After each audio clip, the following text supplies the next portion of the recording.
Assalamualaikum warahmatullahi taala wabarakatuh.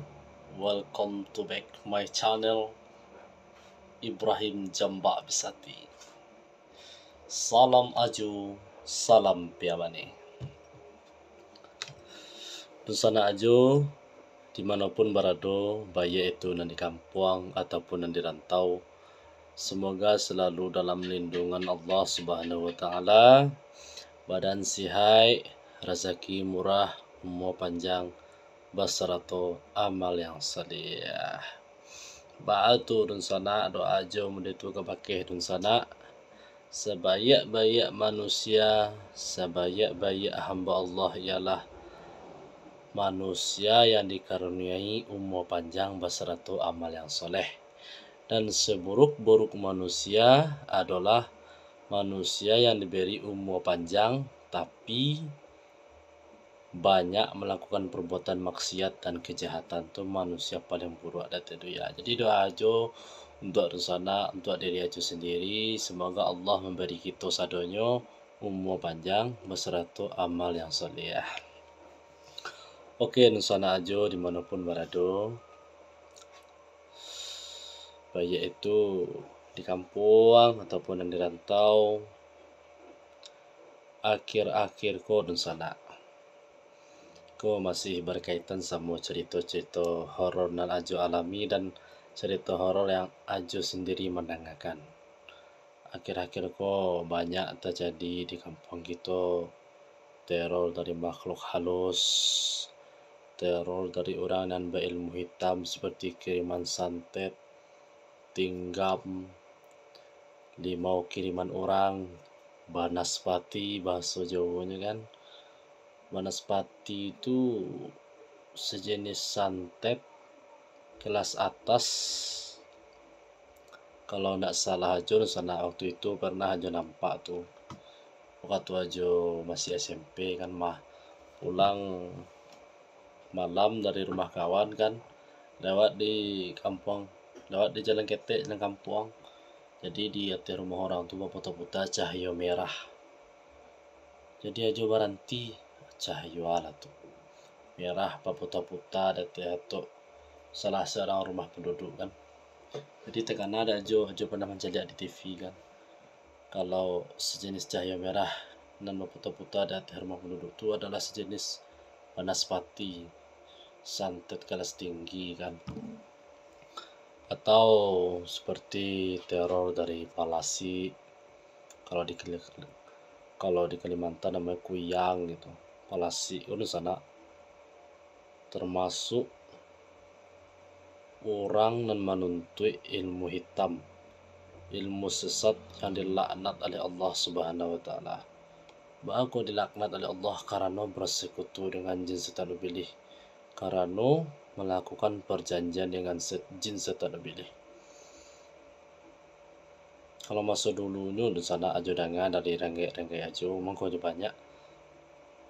Mungkin bisa dikajian banyak orang menuntut ilmu palasi dengan tujuan kayu, Allah alam bisawab, awet muda, terus terang-terang ada aja kalau orang nambah ilmu palasi hanya dengan sekali meminum darah bayi bisa kenyang selama 3 bulan. Wallahu alam bisawab, Allah yang maha tahu. Jadi di sana segala itu kan jenis ilmu hitam tuh, ilmu yang dilaknat oleh Allah, tinggam, kayuang, santet, gas yang tengkorak, palasi, ilmu-ilmu hitam yang dipelajari dengan cara menyembah ubilih, dengan cara bersekutu dengan jin setan ubilih.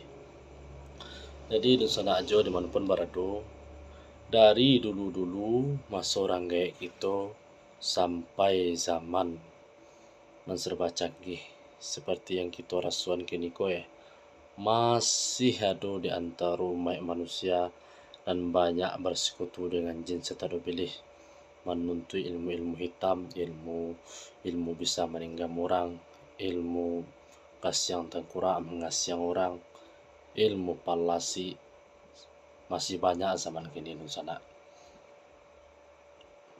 Apalagi di zaman nan kini ko di mana ekonomi di negara kita sedang tidak baik itu.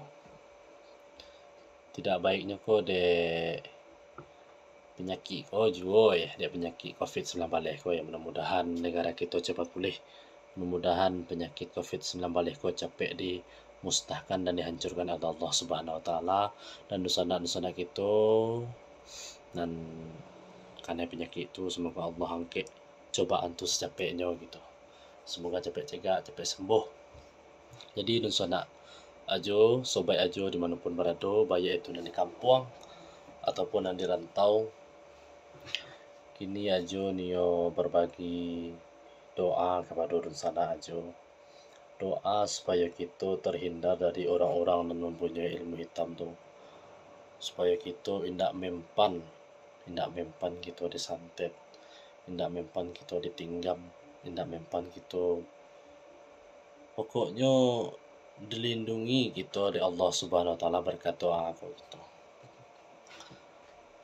Jadi dosana kita mulainya dari keseharian kita dulu. Yang pertama, salat 5 waktu sehari semalam tapi waktu dengan niat lillahi ta'ala mengharap ridha Allah Subhanahu wa taala. Dan kedua, rajin-rajin baca Al-Quran. Yang ketiga, zikrullah. Zikir hati jangan pernah putus. Karena ibadah yang paling ringan dan yang paling gadang pahalanya ya zikir kok. Sambil kerajo kita bisa zikir, sambil makan bisa zikir, sambil membaca mungkin bisa zikir. Pokoknya dimanapun kita berada kita bisa zikrullah mengenal Allah. Kalau di tempat-tempat kotor ya nak boleh diucapkan nama di WC kan, di tempat-tempat suci zikir lisan namanya. Kalau di WC di hati sih zikir nak boleh di lisan berdoa. Tapi kalau di tempat-tempat bersih ya kita jaharkan zikir kita keraskan. Subhanallah walhamdulillah wala ilaha illallah Allahu akbar wala haula wala quwata illa billahil aliyil azim. Subhanallahil azim. Subhanallah wa bihamdihi hasbunallah wa ni'mal wakil la ilaha illa anta subhanaka inni kuntu minaz zalimin. Hasbunallah rabbunallah hasbunallah rabbunallah hasbunallah rabbunallah. Banyak kulimah-kulimah zikir yang diajarkan Nabi Muhammad sallallahu alaihi wasallam kepada kita. Atau Allah, Allah, Allah, Allah. Bisa juga pokoknya hati kita dan lisan kita tidak putus berzikir mengenai Tuhan, tidak putus berzikir mengenai Allah Subhanahu wa taala.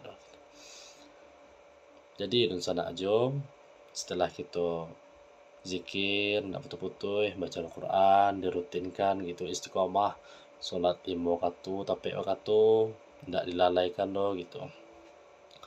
Terus ketika kita sebelum kita tidur dan sana diikuti cara-cara sunnah Rasulullah sallallahu alaihi wasallam, cara-cara yang diajarkan Nabi kita Muhammad sallallahu alaihi wasallam.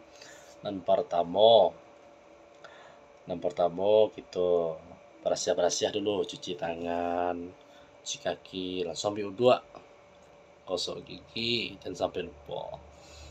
Setelah kita berasiah ambil wudu, sampai tidur kita kena diri dulu. Kita kena pokoknya sehari itu kita kena apa saja dosa yang pernah kita lakukan, minta ampun kepada Allah, astagfirullahalazim gitu.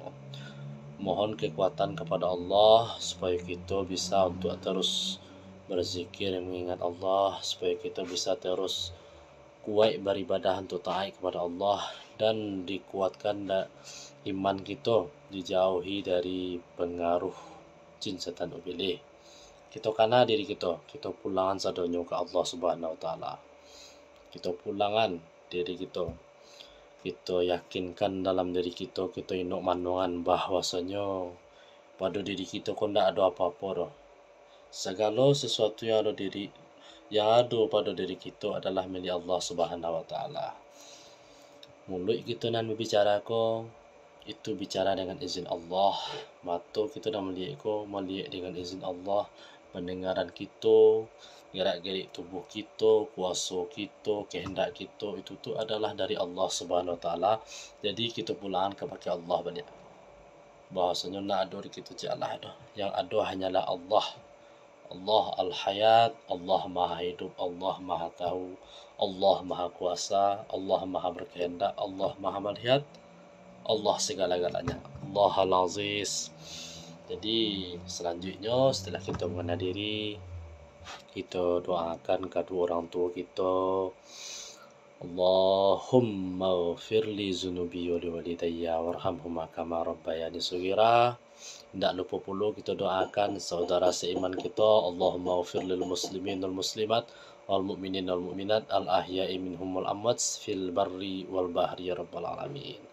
Setelah itu kita berselawat kepada Nabi kita Nabi Muhammad sallallahu alaihi wasallam. Banyak macam-macam selawatnya, simpel aja selawatnya. Allahumma shalli ala sayyidina Muhammad wa ala ali sayyidina Muhammad. Allahumma salli ala sayyidina Muhammad wa ala ali sayyidina Muhammad sallallahu alaihi wasallam. Sallallahu ala Muhammad sallallahu alaihi wasallam.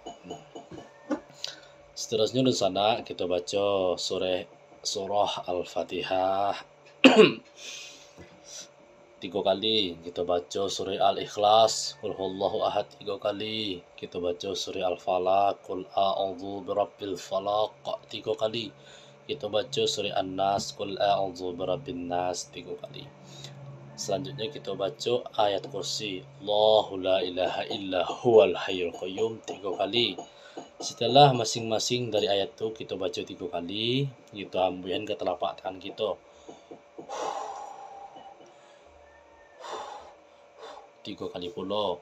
Lalu kita sapukan ke seluruh tubuh kita, mulai dari kepala, wajah, leher sampai ke kedua tangan kita, sampai ke kaki kita, ke seluruh badan kita.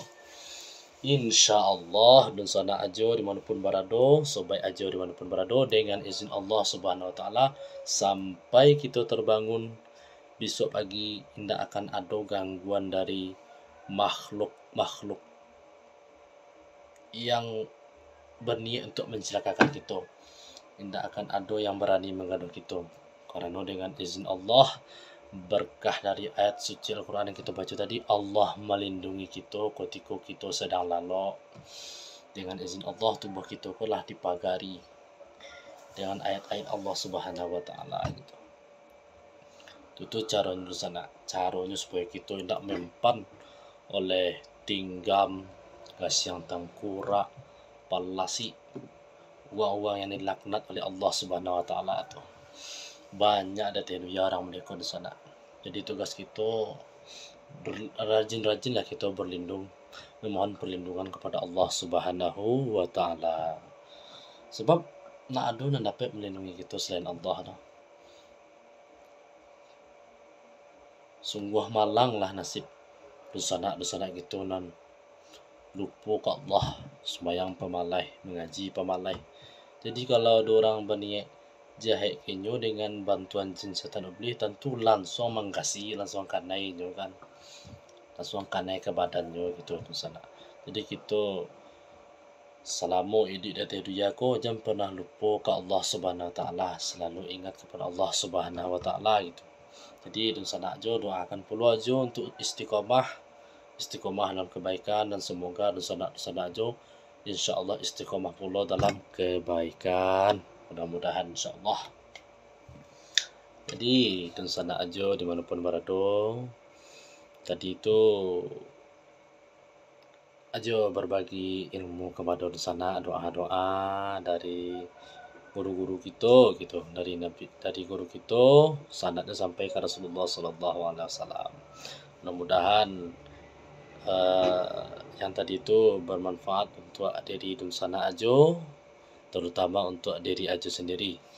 Semoga Allah selalu membimbing kita ke jalan yang benar. Semoga Allah membimbing kita ke jalan yang diridhoi olehnya. Allahumma shalli ala sayyidina Muhammad wa ala ali sayyidina Muhammad. Subhanallah walhamdulillah wala ilaha illallah wallahu akbar. Semoga bermanfaat untuk rencana dan khususnya untuk diri Ajo sendiri. Oke, rencana Ajo, sobat Ajo dimanapun berada, nantikan konten-konten Ajo berikutnya, cerita-cerita horor berikutnya. Salam Ajo, salam Piamane. Assalamualaikum warahmatullahi wabarakatuh.